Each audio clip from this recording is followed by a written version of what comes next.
بسم اللہ الرحمن الرحیم۔ السلام علیکم۔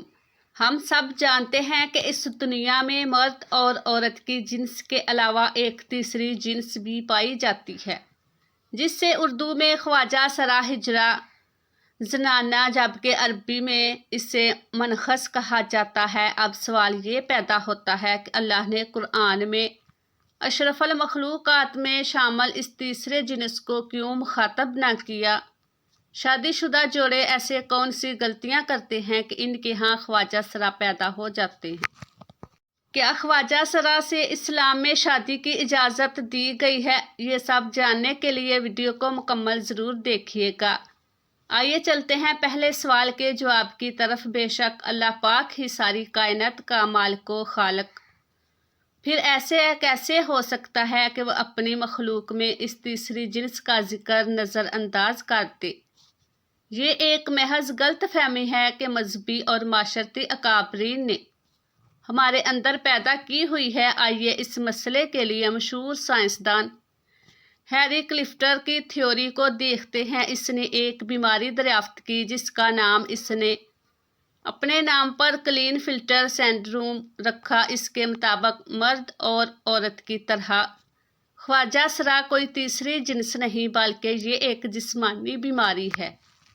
اللہ نے انسان کو مرد اور عورت کے روپ میں ہی پیدا کیا ہے، لیکن جس طرح دیگر پیدائشی بیماریوں کی طرح بچہ گونگا بہرا پیدا ہو سکتا ہے، اسی طرح کروموسومز ایکس اور وائی کی تعداد کے عدم طاقت کی وجہ سے بچہ کے جنس کا تعین بھی نہیں ہو پاتا، جس سے بچہ پیدائشی طور پر اب نارمل پیدا ہو جاتا ہے۔ ہر انسان میں 23 کروموسومز کے جوڑے پائے جاتے ہیں۔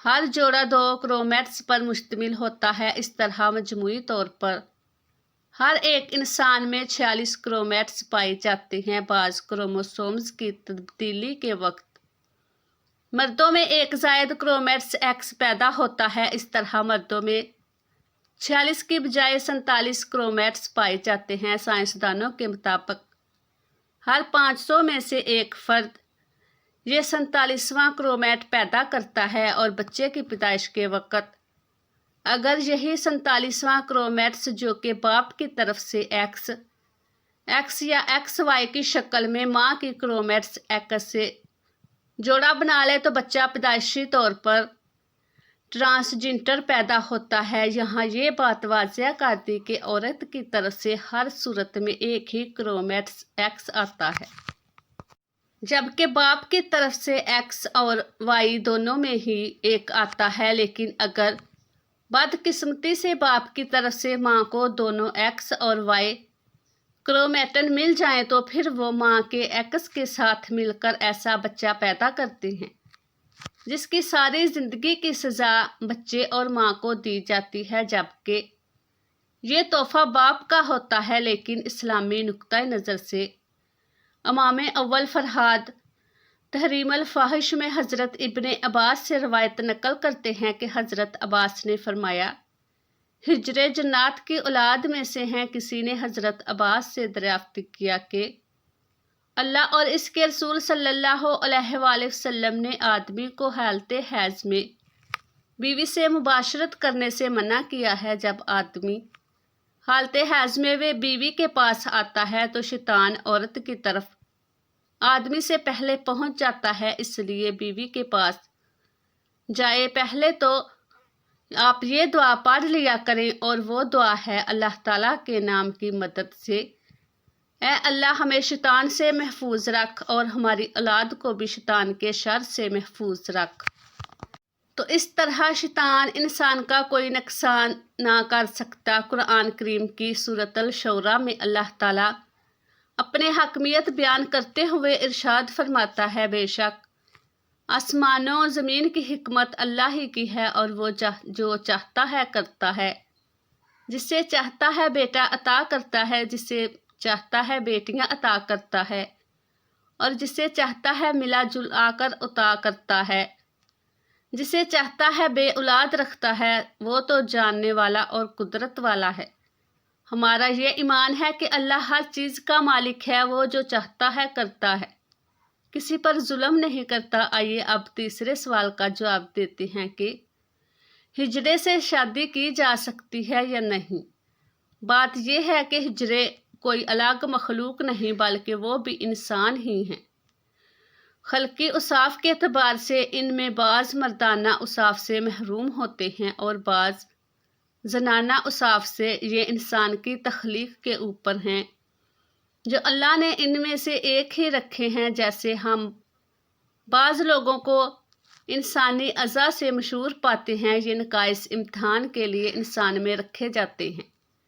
ایک انسان جو کہ معذور ہونے کے باوجود کامل عقل شعور رکھتا ہے تو اس کا امتحان صبر کا امتحان ہے۔ مشکل یعنی جس شخص میں مرد عورت کا علاج بالکل مساوی برابر ہوں۔ کسی لڑکے یا لڑکی کا انکار شرعاً جائز نہیں، البتہ جنسی شکل یعنی وہ جنسی جس میں مردانہ قوت اور علامات غالب ہوں تو شرعاً مرد شمار ہونے کی وجہ سے اس کا کسی لڑکی سے نکاح، اور اگر اس میں زنانہ صلاحیتیں اور علامات غالب ہوں تو اس کا کسی مرد سے نکاح شرعاً بھی جائز اور درست ہوگا۔